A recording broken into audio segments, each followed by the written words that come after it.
할렐루야. 할렐루야. 주님이 말씀하신다. 내가 이 집을 선택하여 성전하고 이곳에 내 이름을 영원히 있게 하리라. 할렐루야. 주님께서 여러분과 함께 또한 사제의 영과 함께 요한이 전한 거룩한 복음입니다. 주님 영광 받으소서. 유다인들의 파스카 축제가 가까워지자 예수님께서는 예루살렘에 올라가셨다. 그리고 성전에 소와 양과 비둘기를 파는 자들과 환전꾼들이 앉아있는 것을 보시고 끈으로 채찍을 만드시어 양과 소와 함께 그들을 모두 성전에서 쫓아내셨다. 또 환전상들의 돈을 쏟아버리시고 탁자들을 엎어버리셨다. 비둘기를 파는 자들에게는 이것들을 여기에서 치워라. 내 아버지의 집을 장사하는 집으로 만들지 마라 하고 이르셨다. 그러자 제자들은 당신 집에 대한 열정이 저를 집어 삼킬 것입니다 라고 성경에 기록된 말씀이 생각났다. 그때 유다인들이 예수님께 당신이 이런 일을 해도 된다는 무슨 표징을 보여줄 수 있소 하고 말하였다. 그러자 예수님께서 그들에게 대답하셨다. 이 성전을 허물어라. 그러면 내가 사흘 안에 다시 세우겠다. 유다인들이 말하였다. 이 성전을 46해나 걸려 지었는데 당신이 사흘 안에 다시 세우겠다는 말이요? 그러나 그분께서 성전이라고 하신 것은 당신 몸을 두고 하신 말씀이었다. 예수님께서 죽은 이들 가운데서 되살아나신 뒤에야 제자들은 예수님께서 이 말씀을 하신 것을 기억하고 성경과 그분께서 이르신 말씀을 믿게 되었다. 주님의 말씀입니다. 그리스도님 찬미합니다. 참 예수님, 참 예수님. 네, 오늘 11월 저희 원래 미사 함께 이렇게 봉헌하고 있는데 먼저 이렇게 이 자리에 이렇게 또 저 대전에서 오셨으면 되게 멀리 오신 거잖아요. 그래서 또 이렇게 새롭게 어쨌든 어떤 이유든 이렇게 함께 미사할 수 있게 해주신 주님께 감사드리고 또 이 자리에 불러주신 주님께 정말 찬미와 경배와 감사드리면서 미사 봉헌하도록 합시다. 여러분 모두 주님께 감사드립시다. 감사드리는 마음으로. 그래요. 저는 오늘 이 미사 준비하면서 오늘 요한복음 2장 13절부터 22절 말씀을 듣는데요. 이 예수님의 성전 정화. 사실 공간복음서의 다른 복음에도 있는 내용이에요. 그런데 요한복음은 조금 앞절에 특별하게 다루고 있거든요. 그래서 첫 번째 과월절이 되어서 예루살렘 성전에 갔을 때 바로 이 성전 정화를 하시는 내용이 나와요. 근데 오늘 독서 말씀이 원래 에제키엘서하고 코린토일서 두 개예요. 두 개 중에 하나 선택하게 되어 있는데 저는 코린토일서 말씀을 해달라고 부탁을 드렸어요. 그 이유는 우리가 정말 하나님의 성전에 대한 의미를 다시 한번 되짚어 봐야 하기 때문이에요. 그러니까 사실 저는 정말 이 구절을 너무너무 좋아하고 사랑하거든요. 우리의 몸이 우리가 하나님의 성전의 궁전이라는 걸 모르십니까? 라는 이 말씀. 사실 전례학 시간에 전례 배울 때도 그래요. 전례는 하나님의 백성, 교회 공동체, 하나님의 백성이 모여서 드리는 공적 예배라고 돼 있어요. 규정 자체가, 정의 자체가.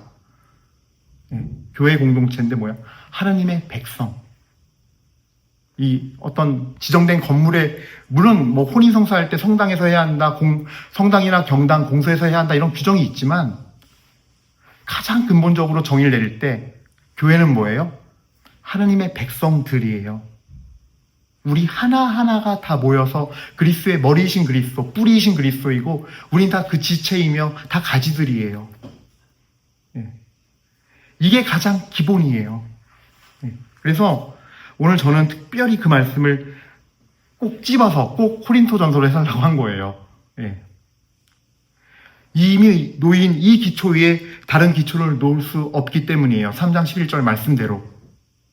근데 문제는 오늘 요한복음에서 예수님께서 채찍을 만드셔서 다 때려 푸신 거는 다른 기초를 세웠기 때문이에요.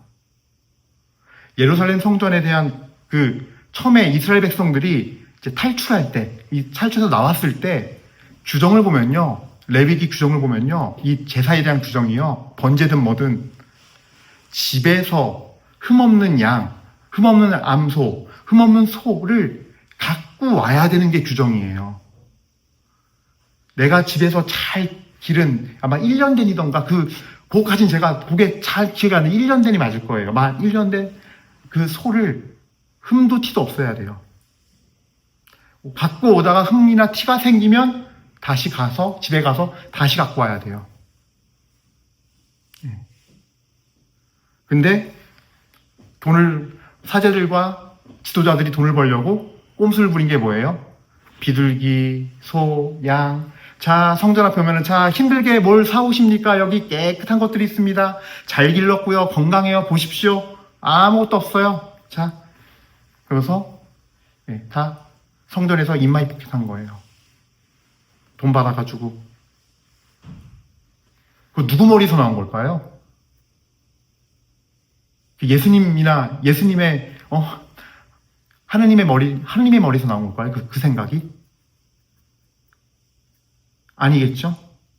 그러니까 예수님께서는 원래대로 하시기 위해서 줄을 엮어서 채찍을 만들고, 예수님께서 유일하게 성경에서 몸을 쓰신 장면이에요, 이게. 성전을 정하게 해서 다 둘러 엎으시고 채찍으로 다 태서 다 엎어버렸어요. 그러면서 우리에게 큰 교훈을 주세요. 뭐냐 하면, 이게 성전이라는 건물에 대한 얘기가 아니에요, 사실은.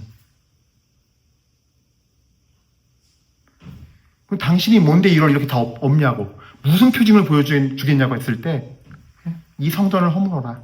이 성전을 허물어라요. 이 성전 말고, 이 성전을 허물어라. 내가 사흘 안에 다시 세우겠다. 예수님이 참 사람, 그러니까 사람의 원형이 되셔 오셔서 참 사람이 무엇인지를 보여주기 위해서 너희가 성전되는 길이 이거야 하면서 하신 것이 십자가상의 죽음이에요. 자기를 다 성부 앞에 다 내어 바친 사건이에요. 이 인간의 육신을 주님 앞에 십자가의 제사를 통해서 당신 자신을 제물로 바쳐서 다 허물으시고 하느님이 새로운 생명을 부여하신 부활의 은총으로, 그 은총으로 사는 것이 모든 인간이 살 길이다. 너희가 성전이 되는 길이다. 라는 것을 우리에게 알려주신 복음이 이거예요. 그러니까 하나의 이 환전상을 엎고 채찍을 만들어서 엎어뜨린 이거는 하나님께서 사실은 눈에 보이는 건물과 그 건물의 성전을 정한 것이 아니라 우리의 영혼을 지금 정하고 계신 거예요, 그렇게. 그리고 그렇게 정화해야 함을 알려주는 거고, 또 그렇게 정하는 방법이 뭐냐라고 했을 때, 이 성전을 허물어라. 그러니까 우리 각자도 이 성전을 허물어야 돼요. 예수님 우리에게 그걸 원하시는 거예요. 그 여정이 그래서 예수님이 자꾸 우리에게 너희 좁은 문으로 들어가야 한다. 그 넓은 문에 있는 넓은 길 따라가지 마라. 근데 그 문은 잘 안 보이니까 어떻게 찾아야 되느냐? 예수님을 찾아야 돼요. 방법이 없어요. 우리 육신의 자아가 그렇게 죽어지면 하나님께서는 우리를 새롭게 다시 빚으시고 다시 쌓아 올려서 새로운 성전을 지으실 거예요. 오늘 예수님께서 말씀하시고자 하는 복음의 가장 중요한 의미는 그거예요. 그래서 제자들도요, 처음에 이 말이 뭔지 몰랐다가 나중에 되살아나신 뒤에야 제자들은 예수님께서 이 말씀을 하신 것을 기억하고 성경과 그분께서 이르신 말씀을 믿게 되었다라고 마무리를 짓고 있어요. 오늘 사도 바울의 말씀대로 다른 기초가 없어요. 그래서 우리는 우리 스스로 내 영혼 내면을 봐야 할 때 지금 내 안에 펼쳐져 있는 이 성전에 펼쳐져 있는 환전상들은 무엇일까? 어쩌다가 이 성전이 봉거래가 이루어지고 하느님의 거룩함이 아닌 자본의 힘과 그 외 다른 우상들이 자리하고 있는 자리가 되었을까? 내 마음의 자리도. 다른 것들이 하느님의 자리를 차지하면 하느님은 관심에서 멀어질 수밖에 없어요. 1등은 늘 내가 하고 싶은 거, 2등은 내가 해야만 하는 거, 3등은 뭐예요? 그제서야 하느님이에요. 그래서 우리 하느님은 맨날 3등이에요. 3등도 안 되기도 해요, 때로는. 2등까지만 존재할 수도 있어요, 우리 삶에서. 매주 미사 나오면서도. 그래서 우리가 정말 우리 자신을 잘 보면서 오늘 예수님의 이 말씀을 잘 묵상해 봐야 돼요. 이 성전을 허물어라. 인간으로서 인간의 길을 제시하는 예수님의 방법이에요. 나를, 내 자아를 허물어라. 그리고 다시 본래 하나님이 지어주셨던 그 모습으로 쌓아라. 그리고 그 길은 좁은 길 따라가는 거, 십자가의 길 따라가는 거, 그리고 우리 예수님의 거룩한 피의 그 힘, 성혈의 힘을 믿고서 그분이 우리를 깨끗이 씻어줌을 믿고서 그분 앞에 가는 거, 그분의 십자가에 손을 얹고 주님, 저 여기 왔습니다. 이 죄인 왔습니다. 용서해 주십시오. 저 죄 많이 지었고요. 저 세상에서 아팠고요. 힘들었습니다. 그렇게 해서 제 마음도 제가 어디까지 얼마나 더럽혀져 있는지도 모르겠습니다. 이제 엉망진창이 돼버린 삶입니다. 받아주세요, 예수님. 전 당신의 그 십자가의 당신의 그 성혈의 힘을 믿습니다. 저를 씻어주세요. 그리고 그런 마음으로 와야 되는 게 미사예요. 저도 죄 많은 사람인데 이 죄 많은 저의 손을 통해서 들어 높여져요. 예. 아담과 하와 이래로 나무 아래서 패한 인간을 예수님께서 십자가에 달리셔서 나무 위에서 우리를 구원해 주셨어요. 우리가 나무 아래서 졌는데 당신께서 매달리심으로써 나무 아래서 우리가 다시 승리하게 해주셨어요. 이게 그 사건에 대한 예고인 거예요. 이 성전을 허물어라. 나를 허물어라, 너희들이. 그리고 너희도 나처럼 그렇게 따라오면 된다. 나를 믿고서. 여기서 잃어버린 사랑을 회복하십시오. 환전 상태를 다시 접으세요. 내가 관심 가졌던 다른 거, 내가 주인 삼았던 것들 다 접으세요. 예수님한테 맡기세요. 예수님, 당신의 그 채찍으로 다 떼어서 덮어주세요. 제가 이제 마무리하면서 이야기 하나 들려드릴게요. 제가 어떤 분당에서는 이 친구 이야기를 소개해줬는데, 그 이후의 이야기예요, 또. 이 친구가, 본래 어떤 친구냐면은 중고등학교 시절에 사고를 많이 쳤던 아이예요. 그냥 애들이랑 몰켜 다니면서 밤늦게 들어가고, 어린 시절 아버지는 돌아가시고, 엄마 혼자 키웠는데, 엄마는 아버지께서 갑자기 돌아가셔서, 그것 때문에 사실은 하느님도 외면하고 살았어요. 원래 교회 다니시던 분이었는데. 그러다가 이제 중학교, 고등학교 오면서 이 아이가 점점 안 좋은 길을 걸었죠. 그래서 나중에는 그 안에서 이성교제도 하고 하다가 이성교제하는 여자애랑 헤어지면서 삶이 완전히 엉망이 돼버려요. 학교도 이 아이들이랑 맨날 몰켜 다니고 어울려 다니니까 학교도 안 가고 뭐 사고 치고, 그래서 학교도 중간에 자퇴하고 여자친구랑 사귀다가 헤어지고, 그래서 공황장애 오고 자해하고 그러던 아이였어요.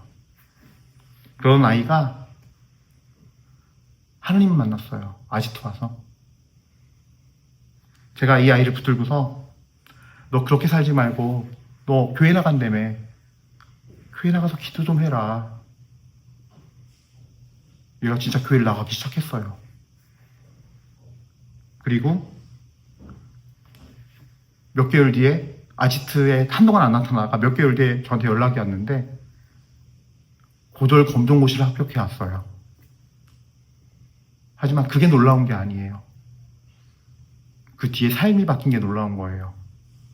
병원 다니면서 약 먹지 않으면 안 되던 애가 공황장애도 다 치유가 되고 하더라고요. 사실 저랑 아지트에서 만난 적은 없지만 카톡으로는 계속 얘기를 했거든요, 둘이. 근데 제가 그 친구 교회 나가는 거 알게 되면서 저도 이 친구를 위해서 뭘 해줘야겠다는 생각이 좀 있어서 유튜브를 좀 찾아봤어요. 그래서 제가 생전 안 들어본 적도 없던 교회 목사님들 거 좀 찾아봤어요. 얘를 위해서. 교회 다니는 아이니까. 그래도 신부님 강론보다는 목사님 강론이 더 익숙할 것 같아서, 설교가. 근데 얘가 그걸 다 받아 먹은 거예요. 그러니 바뀌었어요, 얘가. 공황장애도 없어지고 약도 안 먹어도 되고 그 여자애 없어도 살 수 있고 목표가 생기더니 검정옷이 딴 거예요. 그리고 그 친구들을 나중에는 지금은 그 친구들을 봐도 얘가 괜찮대요. 그 여자애를 만나도 괜찮고 맞닥뜨려도. 예. 그러면서 이 친구가 저랑 하는 게 있는데 뭐냐면 감사 챌린지라는 걸 해요. 그래서 하루에 3가지 카톡으로 서로 올리는 거예요. 주님 앞에 감사했던 일, 내 일상에서 감사했던 일. 그거 하나 먼저 나눌게요. 오늘은 하느님께서 느끼게 하신 게 있습니다. 하느님께서는 제가 뭔가를 잘해서가 아니라 그저 하느님의 자녀이기 때문에 사랑하신다는 것을 알았습니다. 그래서 뭔가를 보이려고 하는 게 아니라 보이든 안 보이든 그냥 어떤 일이어도 열심히 해보려고 합니다. 그리고 부족한 부분을 그대로 들고 주님 앞으로 나간다면 주님께서 그 부족함을 채워주시고 잘하게 하시는 은혜를 주신다는 것을 느끼게 되었고 언제 어디서나 하느님께서 함께 하심을 더 믿게 되었습니다.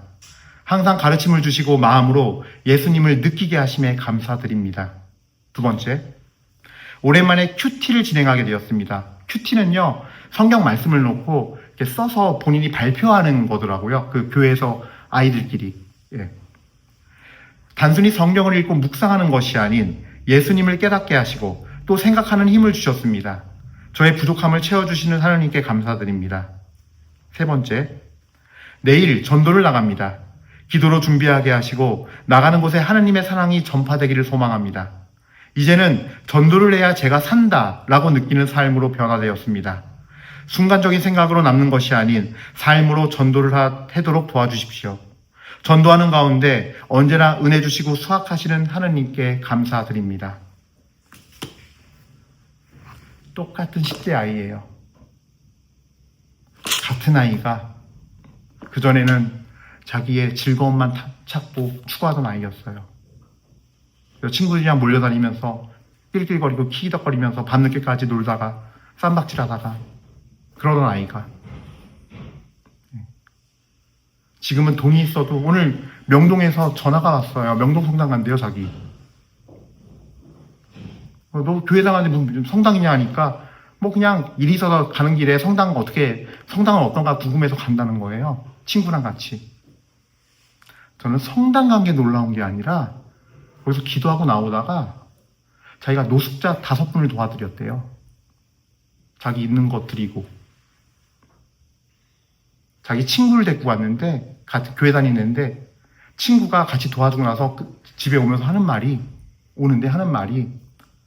야, 나는 네 덕에 살면서 처음으로 아무것도 돌려받지 못한 사람에게 나누어 주는 걸 했다. 근데 왜 예수님께서 나누라고 하는지 알겠다. 말할 수 없는 감격을 느꼈대요. 옆에 있는 친구가. 몰켜 다니면서 나쁜 짓 하던 아이가 이제는 친구를 데리고 와서 주님의 나눔을 해요. 그게 오늘 여기 미사하기 전에 제가 전화 받은 거예요. 예. 똑같은 아이예요. 예수님 앞에 허물어지면 하나님은 그렇게 다시 쌓으려요, 우리를. 이 아이만의 얘기가 아닐 거예요. 그거는 우리 모두의 이야기고 우리가 예수님께 내어드려서 이 지상에 이 성전이 허물어지면, 가짜 성전이 허물어지면 예수님은 진짜 성전으로 우리를 쌓으실 겁니다. 그래서 그거를 우리가 정말 믿음으로 받아들이고 오늘 이 미사 드리면서 우리 삶에 대해서 다시 한번 바라보고 결심하고 주님 앞에 나를 내어드리도록, 그래서 주님의 은혜를 입도록 이 미사 중에 기도드립시다. 아멘.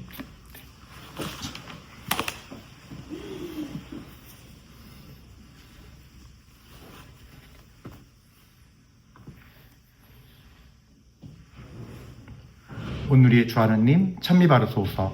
주님의 너그러우신 은혜로 저희가 땅을 일고 얻은 이 빵을